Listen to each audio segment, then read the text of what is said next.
गुरुङ भाषाको दुईवटा शब्दहरू जसले भर्खर भर्खर भाषा सिकेकाहरूलाई झुक्क्याउन सक्छ, त्यो हो रिङ्गो अनि रेगो।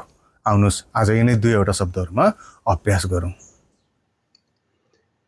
रिङ्गो लामो अनि रेगो टाढा।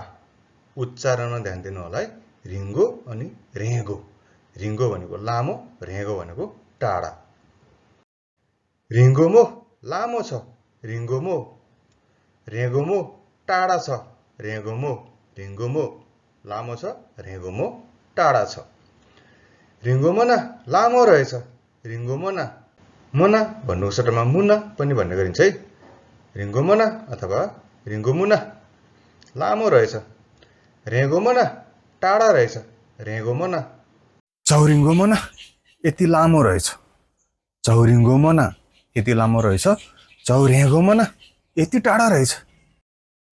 चौरिङ्गो यति लामो, चौरिङ्गो।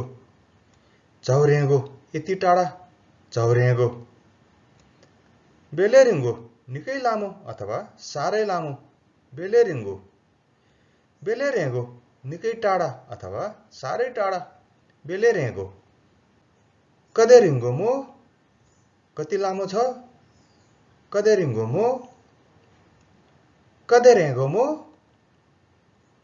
कदेरेगोमो कति टाढा छ, कदेरेगोमो।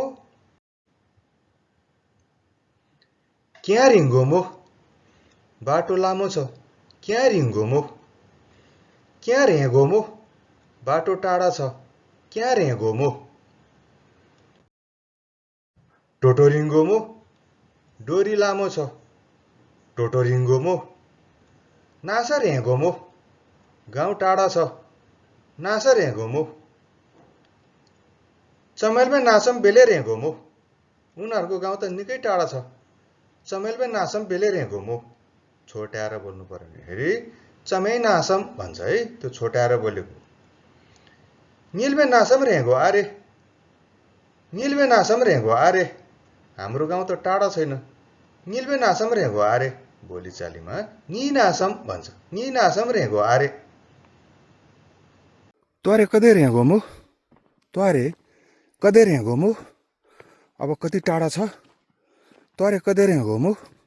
रेगो आरे, रेगो आरे। टाढा छैन, रेगो आरे। फेखलमी, फेखलमी आइपुग्न लाग्यो, फेखलमी।